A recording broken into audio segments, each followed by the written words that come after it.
Hey guys, today I want to talk to you about our trip from Erie, Pennsylvania, all the way into Buffalo, New York State, all the way into Auburn.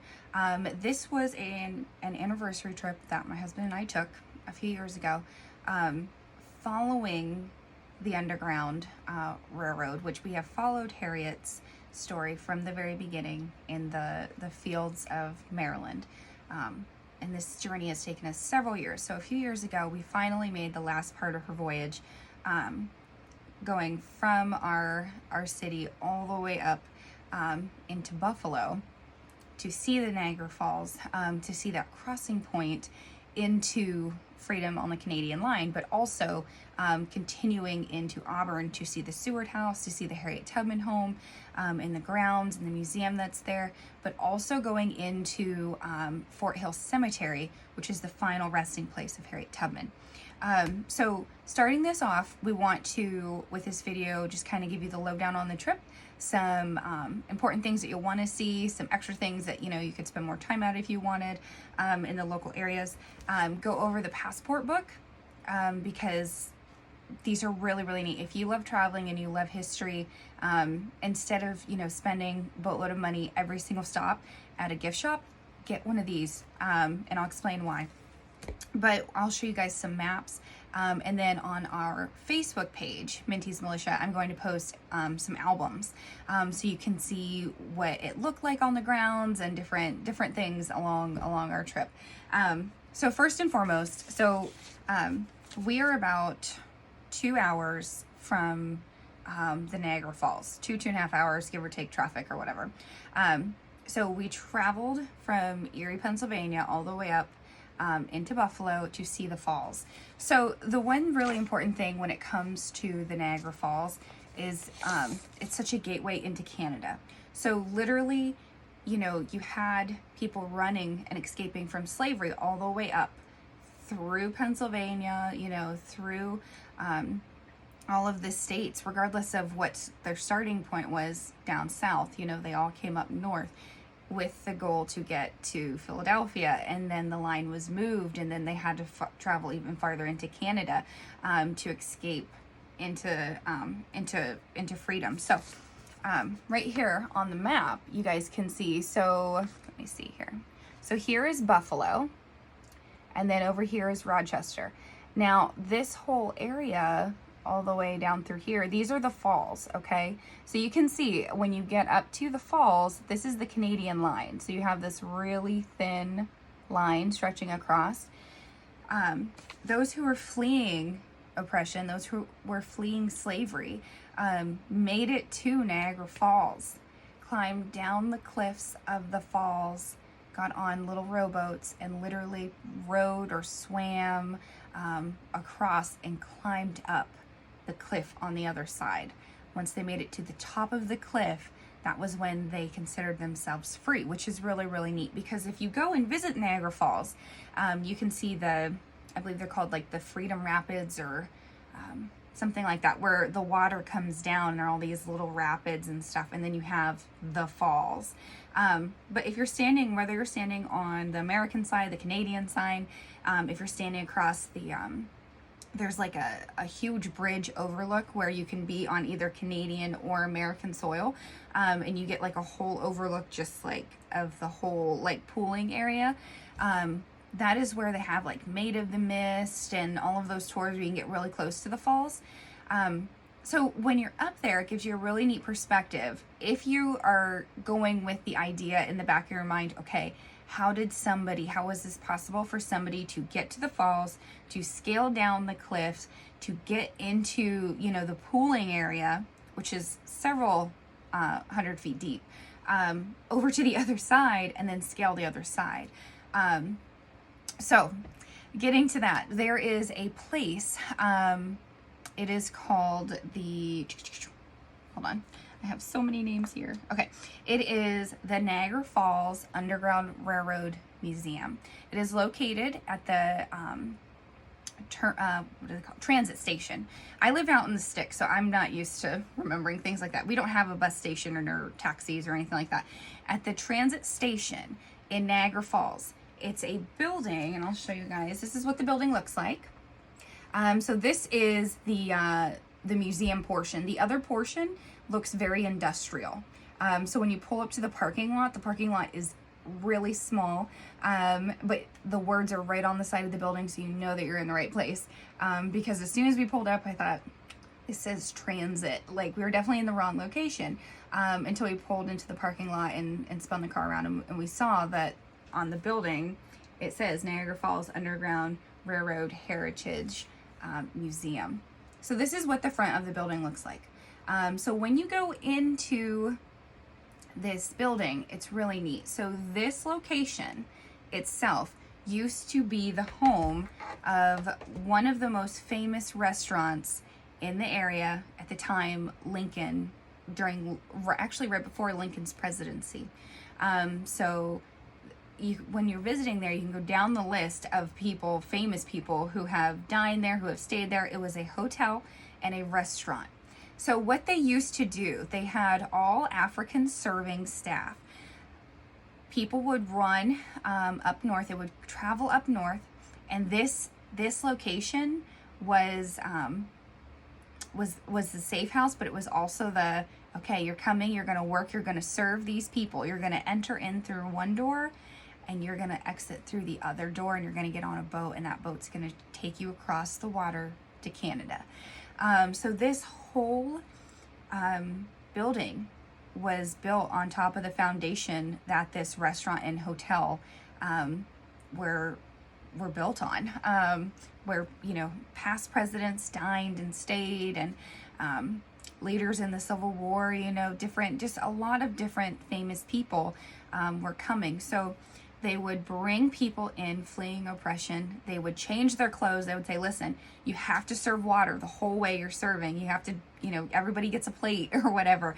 The whole way. It was a very long, narrow, it reminds me of a bridge, a long, narrow design to this building. And they were rectangular long tables along the side.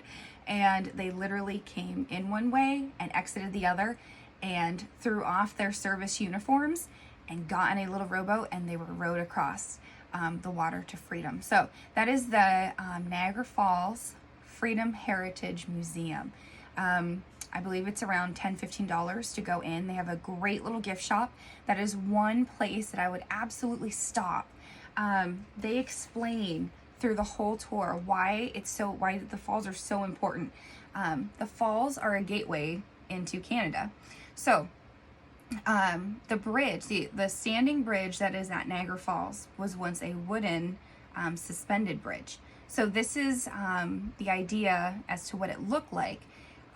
So the top of the bridge would carry trains, and then the bottom portion was also a hidden way for people to cross. So there was also that. But it says one more river to cross as soon as you enter into this museum. And it's like, okay, one more river. They knew that once they made it to the Ohio River, you know, you could get up north. This is the last river to cross. That channel from the falls into Canada was the last river. This is really, really neat in the museum. This is the bridge to cross, right? This bridge has a dividing line on it where it says slavery on one side. So this woman is standing on the side that would be the American side, the American soil side, where you would still be counted as an enslaved person, right? Regardless if you had your freedom papers or not, you were still considered the property of your previous master. So this woman is standing on the American side, the enslaved side, and it's one step alters the whole trajectory of somebody's life at that point in time, where she stepped from slavery, from bondage, into freedom in the Canadian border. So it's just really neat. And I think that this museum is laid out, it's very family friendly. There are a lot of things for kids to do. There's a lot of information for adults to read. Completely family friendly. I know that some museums, when they're talking about, slavery or the Underground Railroad, there are a lot of things that depending on the age of a child or what you're exposing a child to, your children to at that point in time, you might want to, skip certain sections. This is not like that. This is a very family friendly. There's nothing where, you're going to turn the corner and there's like a little sign where it's like 18 plus, because of whatever the content is inside of a room. It's definitely different from several other museums that talk about different types of things through African American history. This one, like I said, very family friendly. They have a nice little gift shop and things like that for you to pick some stuff up at. That gift shop sells these books. These are passport books. These are not for if you're leaving the country passport. These are passport to national parks in the United States. So all across the country, you can get your book stamped. They're called cancellations. So here's a map of the US, and it just talks about different regions. So every part of the state is highlighted in different regions. So you can go into New York State and find your color coding. Let's see here. I think I actually have one from there. Let's see. Perhaps. I'll give it 1 second. Oh, I can't find it. That's okay.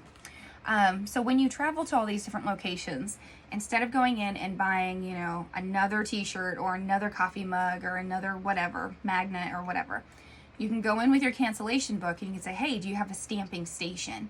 And they'll know exactly what you're talking about. They're like, okay, they've got a book. So you can go in, let's see, these ones, oh, right here. Okay. So these ones, the Underground Railroad Network to Freedom, you can get these cancellations in your book. And it's just a reminder, like, I have been there. Every stamp will have the date on it, but it will also have the location, the date you visited, and whatever it is. So this one says Underground Railroad Network to Freedom, Harriet Tubman National Historical Park, or like Auburn, New York, the Harriet Tubman Historical Park. It's her home. So each cancellation has something different. There are even junior ones, so your kids can also do this. So if you have kiddos that love history and they want to, check some things off just like you do, there are also junior stamps at every single location. So if it is a national park or a historical house or anything like that, if it's registered with the National Park Association, there's a stamp center, and it's usually right up by the register. There's just a little teeny tiny little thing, and it says like stamp or whatever, and you get to stamp it. These books you can purchase if you forget your book. Those little stamp centers in the gift shop or whatever, you can buy these for $1. You get like a strip of 3 or 4, and they're stickers, so you can, if you forget your book, you can put your sticker in on whatever page that coincides with whatever region you're in. So we got them at Niagara Falls. We got them at the Niagara Falls Heritage Museum as well. From there, you can go around the community in that entire area. There are a lot of different places to go that have different types of artwork. You'll just want to get on like TripAdvisor or something like that when you're in the area, whether you're there during a specific time of the year. Maybe there's more, maybe there's less. At different times of the year. We went in October and there was a lot going on, because they know that, with the underground museum that's there are a lot of local places and a lot of local artists who make all different types of things: sculptures, painting, huge murals on the sides of buildings, all different types of things to check out and see. There are different smaller monuments where you can go take pictures. But from there, we traveled all the way into Auburn. So once you get to Auburn is not a gigantic city. For us, it's larger than one of the main towns that are nearby, because we live in a pretty rural area in Pennsylvania. So for us, it was probably like more of like a medium-sized city. But that is where the home of Harriet Tubman is, the final home of Harriet Tubman. So when you travel there are signs all over. to the Seward House, and then to the Harriet Tubman home, which is linked with the National Park Association. So that's a national park facility and grounds. They maintain it, all of the upkeep, everything on it. It also has the cancellation center, which is where you get your stamp.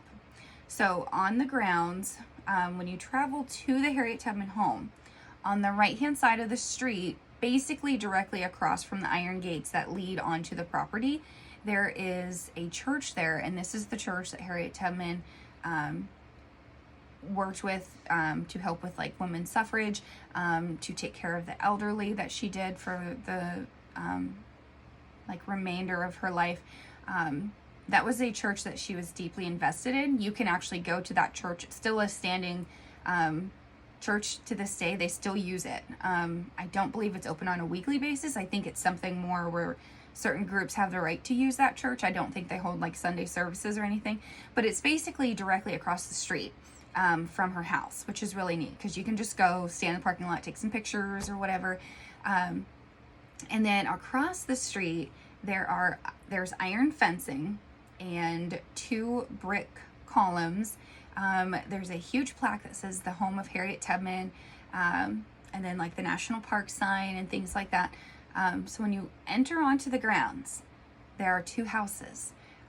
When we first went and we did all the research and everything, we saw the White House. We did not see the brick house. So I was all excited when we got there. I was like, okay, you know, like we're gonna go see this house. And then on the grounds, there were 2 houses. So the one looks a little like dilapidated. So you ignore the one and you're focused on like the main house, the White House. So you go, and at different periods of time, at different scheduled sessions throughout the day, you can actually go into the home. So you check in at the visitor center. So you have the brick home, then you have the white home, and there's a paved pathway so you can see both houses. And then you follow the path and it leads to a long rectangle building at the end of the path. That is the visiting center. That is where you'll go in and you'll see the timeline on the wall. It's huge, of Harriet's life from, you know, the time that they believed Harriet was born, because there's no actual recorded date. There's just like a general vague year guessing, all the way through the end of her life. And every milestone in her life is documented on this wall. So the whole story is told by the man who oversees the entire property, Paul, who is certified with the National Park Association. He is one of the best storytellers I've ever heard in my entire life. They will host large groups or small groups. You do not need an appointment. I know with COVID and everything right now, the park, the grounds are actually closed right now. And I think it's just because they're abiding by all of the COVID restrictions and everything like that. I just checked it right before we did this video and it's still closed. So have to keep an eye out on that. If you are planning on visiting, make sure you check everything, because with COVID, you just never know anymore. But anyways, he tells the whole story of the beginning to the end of Harriet's life. He'll take you around, he'll explain different displays. There are different types of artifacts that they've recovered over the years on the grounds. So it's pretty neat, because when you're on the ground, some of the trees that are there are very, very old. So it makes you wonder, like, were these trees like saplings, you know, when Harriet was here? Just because they're, you know, some of them are so big and so old, you just never know, which is really cool. So we waited our turn. The day we were there, a huge group came in, so we waited our turn to go into the house. When you go into the house, it's a very simple home. It has a very small living room. Straight off the living room to the back portion of the house is Harriet's bedroom. You're allowed to look in. You are not allowed to you know, you're not really supposed to even touch the door frame. You do not cross the threshold. That room's off limits, but you can see in. So you can see her bed, you can see the quilt. You can see the rocking chair that's in there. And there was another stand in there, and I believe it was for like the washing. I don't remember what they're called, but you know how they would wash with the pitcher and the little, I don't remember what they're called. Anyways, so there's the bedroom, which has items in it that belong to Harriet. And then to the right is the kitchen. So you go through the kitchen into the dining room. So you get to go through the whole house.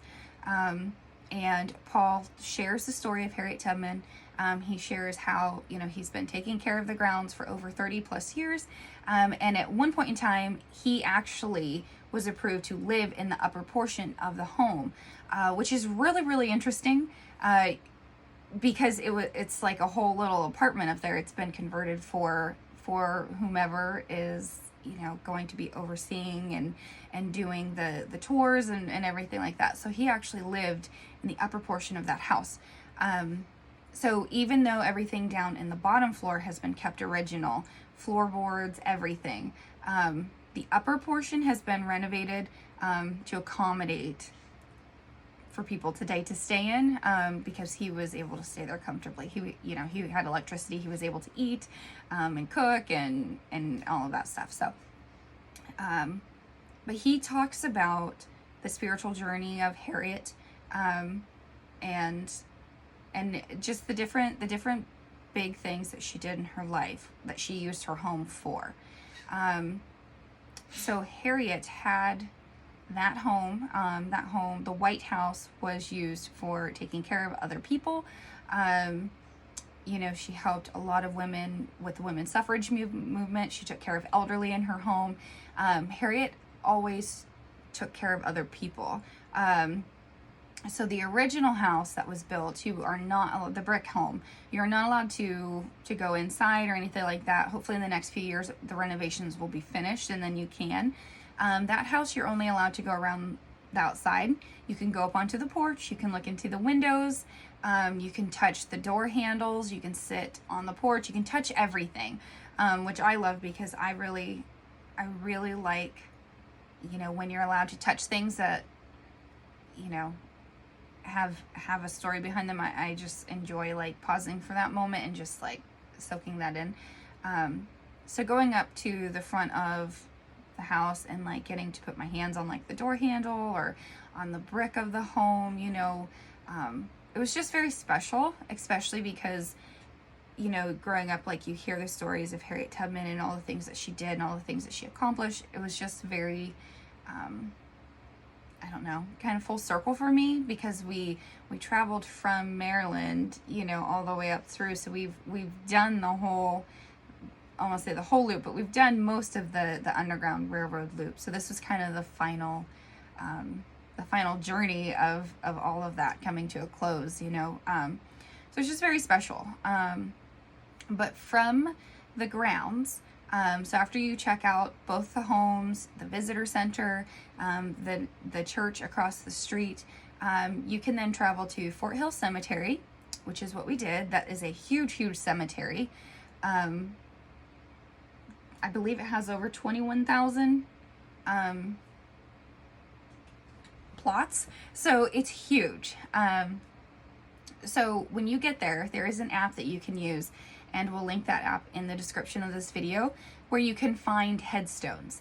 You will not find Harriet's headstone just by cruising around and like looking for like a huge mausoleum, or a really, you know, because when you think of the time period, you would think Harriet Tubman would have had a giant pillar or a granite pillar or a mausoleum, something to signify what she did and what she accomplished in her life. You know, she, you know, not only was she a conductor on the Underground Railroad, she was a spy, you know, she fought in the Civil War. She did big things. She, that you would think that her final resting place would make a statement, and it doesn't. It's a very simple headstone, probably I would say a general size for one that someone today would just purchase. It's not, you know, anything elaborate. It's very simple, But you will need this app to find it, because we had to drive, up and down and around, and this cemetery is huge. So we'll put that app in the description. But anyways, when you find it, you have to walk a little bit. So just know that there are pine trees in that whole area. So there are roots and things like that are sticking out of the ground. So if that's a concern, you definitely want to make sure that you take your time and things like that. But there are a lot of headstones, to kind of weave in and out of. Harriet's final resting place is just a beautiful headstone, very simple headstone. And on it is her name. There's also a plaque. So the front and the back of her headstone have engravings on them, and I'll post photos on our Facebook page so you guys can see that. You can also Google it. But it's just neat to sit there and reflect, because if you've ever seen photos of Harriet at the end of her life, and there has been a new photo that's come out in the past 2 years, it's a photo of her funeral, where the whole Fort Hill Cemetery is basically, it looks pretty flat. And when you go there, it is not. It is very hilly and windy. But this photo, there's hardly any trees or anything like that. Right next to Harriet's grave is a huge pine tree. I think there's more than one. I think there's a little cluster of them. But anyways, it's just neat to sit and pause and reflect and just think, this tree wasn't here and now it's here, and things like that. So if you're really into the smaller things like that, the details like that, it's just something really extra, it's kind of special. So one other thing too that you can do, so when you visit cemeteries and it's a historical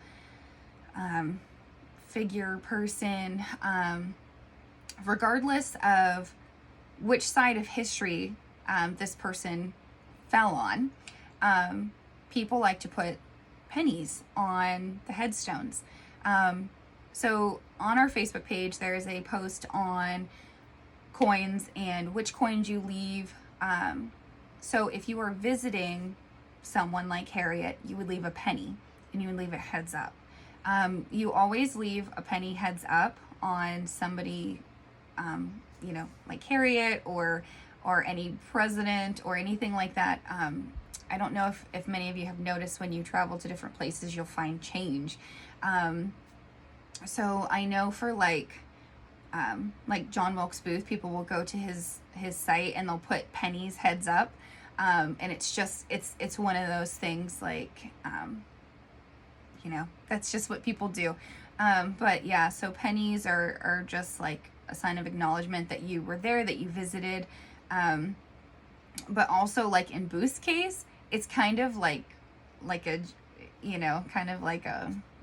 little stab, I guess, at Booth for what he did. But for someone like Harriet, I have seen photos online of people putting, pennies, nickels, dimes, quarters, things like that. And people do that for different reasons. So if you visit a headstone, so say you're visiting Harriet's headstone and you're the ancestor of Abraham Lincoln or whomever, you can leave a quarter or a dime or things like that, because it's more of a generational thing, coming down, you knew somebody who served along that person.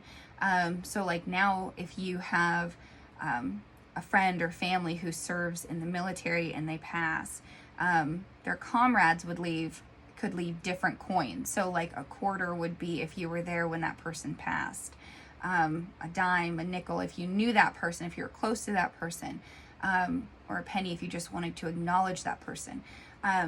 So we found pennies that had the year we were both born on.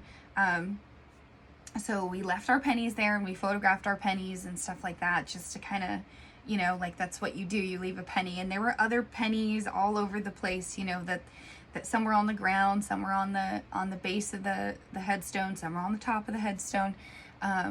So it's one of those things that you can do, instead of bringing flowers. And that was one thing too that I didn't really think about.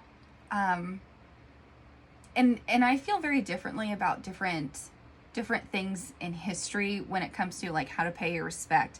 When we traveled to DC and we went to the Museum of American History, I believe it's called, Lincoln's hat's there. And I don't think I'll ever really get to go like, leave a penny on Lincoln's headstone, or his mausoleum. I don't know what it is.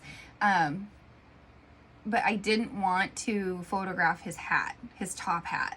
I just didn't. And that was me. There are hundreds of thousands of other people who have gone there and been like, oh, that's Lincoln's top hat, and took a picture of it and put it in a scrapbook or showed somebody or put it on Facebook.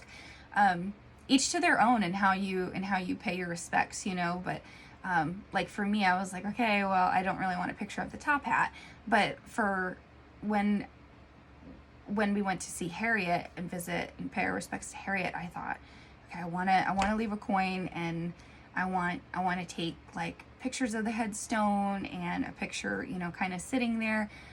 And I am not a cemetery person. I am not somebody who would do that normally. That was the first and probably the only time ever in my life that I'll ever do that and ask my husband to take my picture somewhere like that, because it was so full circle for us to be there after everything, all the research and everything, that I just wanted something to look back on and be like, okay, like we went full circle with Harriet from the beginning to the end. So yeah, that is a little lowdown on the Auburn trip. From the Fort Hill Cemetery, you can go to the Seward House. So when we were at Fort Hill, you go from Harriet, up the hill, down, around. Like I said, it was pretty windy, and you can pay your respects to the Seward family. Their headstones are a little different. They're above ground, but they're not in like a mausoleum or anything like that. It's definitely, you can tell at the period of time, the wealth. So that it's pretty neat to go back and see, different stages in time, like how people, represented, and even in the afterlife, like the wealth that they had. But Seward is buried there. Seward is not too far from Harriet, but he's away. There's definitely some distance. So Seward was the secretary for Abraham Lincoln. He was part of the Underground Railroad. He helped Harriet, William Still, Frederick Douglass, and countless others. He used his house as a meeting place. He offered to purchase the land for Harriet, for her to build her house on. Seward offered and offered and offered. Seward went and tried to press for Harriet to receive compensation for her time serving in the Army as a spy during the Civil War, which she never was compensated for, but Seward fought for that. So you can go into the Seward home. You can see all different types of things. You can take tours. The tour guides will elaborate on what Seward did during the Underground Railroad period of time, and like before, during, after, how he paid his respects to Harriet after she passed. All different types of things can be seen at the Seward House. It's a really interesting place. I definitely think it's worth a stop, because you can't talk about Harriet's story later in life without mentioning Seward. You just can't. It's kind of like mentioning William Still. Like, they're so entwined. Their stories are so entwined that you can't mention Harriet working with Still, Frederick, and then leaving Seward out. You know, Seward worked alongside with Lincoln. Lincoln, you know, wrote the Emancipation. Seward supported it, and Seward was up north, and he acted as a channel along the Underground Railroad. You can go into the basement, and it talks about, and it shows how they used his cellar as a meeting place, but also as like a transporting station, a refueling stop. It's really neat. It's definitely worth a stop if you are in Auburn. I don't remember how much it was to get in there, but none of these places are expensive to visit. None of them are expensive to visit. The Seward home does not have a gift shop. It has just like an entryway. You pick up a few extra brochures. There are a few random things there that you can purchase with a Seward name on them, but mostly it's the tour and seeing the grandness of the mansion. There's all different types of artwork. When you go up the staircase, there's a really neat area. So when you're going up this grand staircase, there are photos, sketches of all of these famous people throughout history, and these are all people Seward met during his life, which is really neat, because there is a photo on the wall of Queen Victoria, and Queen Victoria gave Harriet Tubman a shawl that is located in the African American Museum in DC. So there was a photo there. So I took a photo alongside Queen Victoria, which is just really neat to see that in the house, knowing that we saw the shawl, you know, on display in DC, and the whole, it all just kind of, you know, falls into place with everything with Harriet. But in the house you can see the pillowcase, the sheets, I believe the nightshirt as well from the assassination attempt by Lewis Powell. It was Lewis Powell that went after Seward the night of Lincoln's assassination. So, you know, the group of conspirators all split up, and they all went kind of their separate ways, and they each had targets to assassinate. In DC, the night Lincoln was assassinated, they wanted to remove all heads of state, and, you know, and just terrorize the city, basically. So Powell took on 6 or 7 people in the house before he got to Seward, and attacked Seward, and Seward almost didn't survive. But he made a recovery, and yeah, went on to do great things. And everybody knows, you know, the conclusion of all those conspirators. It didn't end very well for all of them, but you know, that's another story. But yeah, so that's the lowdown on our trip to Auburn. So we went from Erie, Pennsylvania, all the way up into Buffalo, New York, stopped at the falls, checked out the Niagara Falls Freedom Heritage Museum, went into Auburn, stopped at the Harriet Tubman home, saw the church across the street, went to Fort Hill Cemetery, and then from there on to the Seward house, where in all of those places you can get your cancellations, you can get your stamps. And like I said, invest in one of these books if you want to travel and you do not want to be purchasing stuff at every gift shop. The entire United States is color coordinated, so it's super simple to figure out which region you're going to, and when you're in each region, let's show this real quick. So like here's Pennsylvania. Everything is numbered, and then those numbers correlate to the list on the back side. So you can really figure out places you want to stop that are important or significant to you in you know, whatever ways. But yeah, there are national parks, there are houses in different places that are registered in the passport book that you might not think would be in there. So these are like $13-14 on Amazon. We'll put the link for these in the description of this video. Definitely worth the little investment to look back one day and be like, I was there, I forgot I was there, you know, but I got my cancellation, so I know I was there.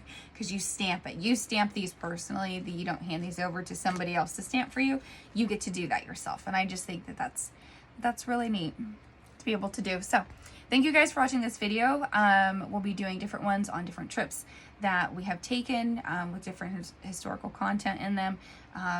They all mostly revolve around like the Underground Railroad. So we'll be sharing that. So make sure you guys stay tuned. Make sure you turn on your notifications and subscribe to our channel, and we'll see you guys later.